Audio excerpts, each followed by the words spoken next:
এবার আসি এই ঘটনার যে মূল চক্রী, যে মূল নায়ক মনোজিৎ, তবে নায়ক নয়, সে কিন্তু খলনায়ক। কারণ বেপরোয়ায় মনোজিৎ তার একের পর এক কীর্তি ফাঁস হচ্ছে।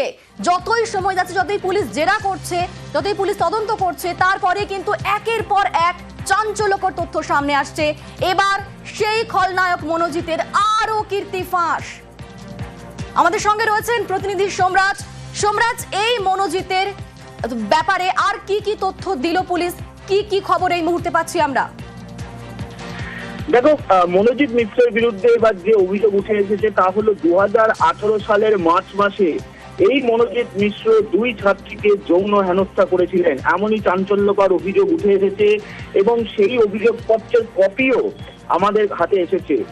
কলেজেরই, সাউথ ক্যালকাটা ল কলেজেরই 2 ছাত্রী মনোজিৎ মিশ্রের বিরুদ্ধে যৌন হেনস্থার অভিযোগ তুলেছিলেন। শুধু তাই নয়, যৌন হেনস্থার অভিযোগ নিয়ে গড়িয়াহাট থানায় তারা অভিযোগও জানিয়েছিলেন। তার কারণ, কলেজ ক্যাম্পাসের পাশাপাশি তাদের বাড়িতে গিয়েও, 2 ছাত্রীর বাড়িতে গিয়েও ভয় দেখানো এবং হুমকি দেওয়ার অভিযোগ উঠেছিল এই মনোজিৎ মিশ্রের বিরুদ্ধে। 2 ছাত্রী তারপর বাধ্য হয়ে গড়িয়াহাট থানার দ্বারস্থ হয়।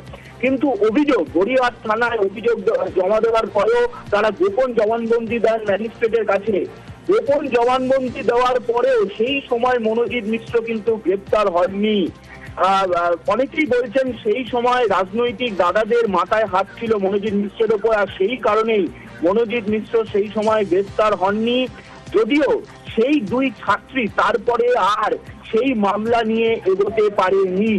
যদিও ওই 2 ছাত্রী এই অভিযোগ নিয়ে কোনো রকম মন্তব্য করতে চাইছেন না। তার কারণ 2018 সালের 18ই মার্চ তারা গড়িয়াহাট থানায় অভিযোগ জানিয়েছিলেন, আর 7 বছর কেটে গেছে সেই ঘটনার। তারা সেই সময় ছাত্রী ছিলেন, এখন তারা বিভিন্ন জায়গায় কর্মরত রয়েছেন।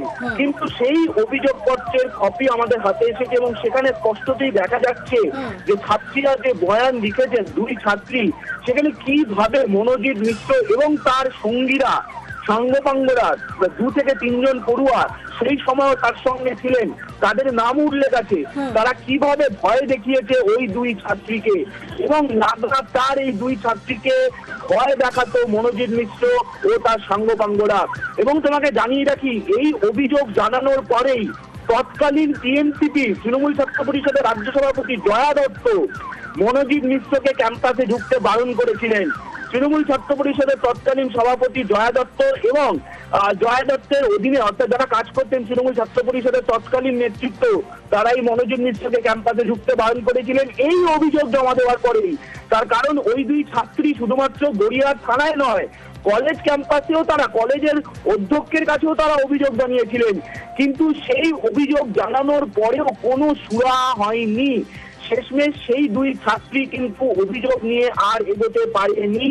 অভিযোগপত্র যেটা গড়িয়াহাট থানায় তারা দিয়েছিলেন এবং তুমি জানো নিয়ম মোতাবেক তাদের মেডিকেল টেস্টও হয়েছিল, সেই সব কপি তারা কলেজ কর্তৃপক্ষের কাছে জমা দিয়েছিলেন। কিন্তু শেষমেশ না হওয়ায় তারা তৃণমূল ছাত্র পরিষদের তৎকালীন শীর্ষ নেতৃত্বের কাছে দ্বারস্থ হয় এবং তারপরই জয়া দত্ত সহ তৃণমূল ছাত্র পরিষদের তৎকালীন যারা নেতৃত্ব ছিলেন তারা তাকে ক্যাম্পাসে ঢুকতে বারণ করেন। কিন্তু এটা অভিযোগ যে তারা মৌখিকভাবে মনোজিৎ মিশ্রকে ক্যাম্পাসে ঢুকতে বারণ করেছিলেন। তৃণমূল ছাত্র পরিষদের তরফে লিখিতভাবে কোনো রকম নির্দেশ দেওয়া হয়নি মনোজিৎ মিশ্রকে। একের পর এক অভিযোগের পরেও কোনো সুরাহা হয়নি সেই বেপরোয়া মনোজিৎ, এবার তার এত বড় কীর্তি প্রকাশ্যে এসেছে। ধন্যবাদ সোমরাজ। কসবার ল কলেজে গণধর্ষণের অভিযোগ, এ নিয়ে তোলপাড় রাজ্য রাজনীতি। মদন মিত্র এবং কল্যাণ বন্দ্যোপাধ্যায়ের মন্তব্য ঘিরে বিতর্ক। তাদের সতর্ক করেছে তৃণমূল, মদন মিত্রকে করা হয়েছে শোকজ। এসবের মাঝে তরজায় তৃণমূলের 2 সাংসদ, কল্যাণ বন্দ্যোপাধ্যায় এবং মহুয়া মৈত্র।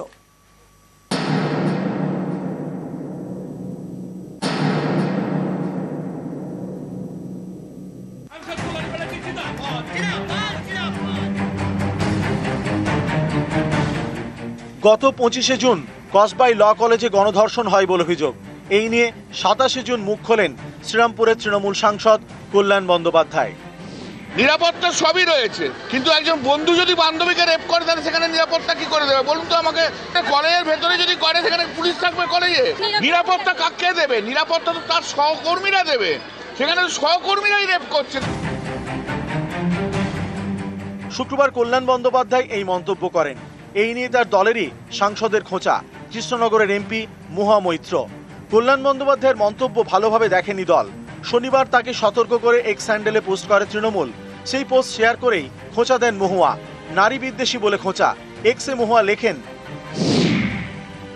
ভারতে নারী বিদ্বেষ দলীয় সীমানা ছাড়িয়ে যায়। তৃণমূল অন্যদের থেকে আলাদা, কারণ এ ধরনের জঘন্য মন্তব্যের নিন্দা করে, সে যেই বলুন না কেন। ও বলেছে তো আমি নারী বিদ্বেষী, তাই তো টুইটটা মহুয়া মৈত্র। নারী বিদ্বেষী আমি নই, আমি নারীদের জন্য সবচেয়ে বেশি কথা বলি। আর মহুয়া মৈত্র এতটাই নারী বিদ্বেষী যে কৃষ্ণনগর পার্লামেন্টে কোনো মহিলা কর্মী ভালো নেত্রী যারা তাদেরকে উঠতে দেয় না। আপনি আমাকে নারী বিদ্বেষী বলছেন? আমি নারীদের শ্রদ্ধা করি, সম্মান করি। এটা আমার কনস্টিটিউশন কেন সারা পশ্চিম বাংলা জানে। আমি একটি নারী hater, that is Mahua Moitra. I hate her. এখানে থেমে থাকেননি কল্যাণ। অভ্যন্তরীণ রাজনীতির অনেক কথাই তিনি বলে ফেলেছেন। দিদি আমাকে বলেছিল ওই কালীগঞ্জ কি ওখানে যে মিটিং করতে, সেদিনকে আমি বিধানসভায় গেছি। আমাকে তখন রূপবানুর আর উজ্জ্বল আমার কাছে এসে বললো যে এরকম মহুয়া মৈত্র বলে দিয়েছে প্রেসিডেন্ট, কল্যাণ ব্যানার্জির এখানে ঢোকা চলবে না। আমি দিদিকে যে জিজ্ঞেস করলাম আপনি কি বারণ করেছে, তখন দিদি প্রতীকজনকে ফোন করে। প্রতীকজন বলছে যে Mahua Moitra being a president উনি বাধা দিচ্ছেন যে কল্যাণ ব্যানার্জি যাতে না যায়, এবং আমাদের ধারণা যে উনি কল্যাণ ব্যানার্জি যদি ওখানে যায় উনি স্যাবোটেজ করবেন। এই হচ্ছে মহুয়া মৈত্র। জয়প্রকাশ মজুমদারকে অপমান করে ছাড়িয়ে দিয়েছে নিজের লোকেদের দিয়ে।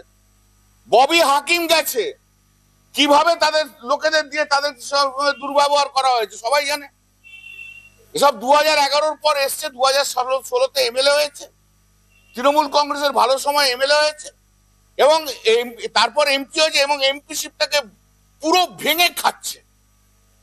এর কাছে আমি নারী বিদ্বেষী স্বীকৃতি। দক্ষিণ কলকাতার ল কলেজের ছাত্রীকে গণধর্ষণের অভিযোগ, ধৃত 3 জন টিএমসিপি নেতা। এই নিয়ে তোলপাড় রাজ্য রাজনীতি। এই ইস্যুতে মদন মিত্রের মন্তব্য ঘিরেও তৈরি হয় বিতর্ক। वो लड़की अगर नहीं जाता तो ये घटना नहीं घटते थे। अगर जाने का टाइम लड़की किसी को बता के जाते थे, 2 सहेलियां लेके जाते थे, ये नहीं घटते। वो जो देख रहे हम जो गंदा काम किया, वो he had taken the advantage of the situation. এই মন্তব্যের জন্য মদন মিত্রকে শোকজ করেছে তৃণমূল। তৃণমূলের রাজ্য সভাপতি সুব্রত বক্সী লিখেছেন, 2025 সালের 28শে জুন আপনার অযাচিত, অপ্রয়োজনীয় এবং অসংবেদনশীল মন্তব্য দলের ভাবমূর্তিকে যার পরনায় আঘাত করেছে। একই সঙ্গে আপনার মন্তব্য দলের কঠোর অবস্থানের বিরুদ্ধাচারণ করেছে। দলীয় শৃঙ্খলা ভঙ্গের এই আচরণের জন্য আপনাকে আগামী 3 দিনের মধ্যে কারণ দর্শানোর নির্দেশ দেওয়া হচ্ছে। তৃণমূল ও কংগ্রেসে আবার শৃঙ্খলা বলে কিছু হয় নাকি? তো গরুর গাড়ির হেডলাইট হয়ে গেল। দলটাই তো বিশৃঙ্খল। যেটা দলের সাংগঠনিক বিষয় সেটি নিয়ে এই মুহূর্তে বাইরে বলার বা সাংবাদিকদের প্রশ্নের জবাব দেওয়ার কোনো অবকাশ এই মুহূর্তে নেই। নিউজ 18 বাংলা।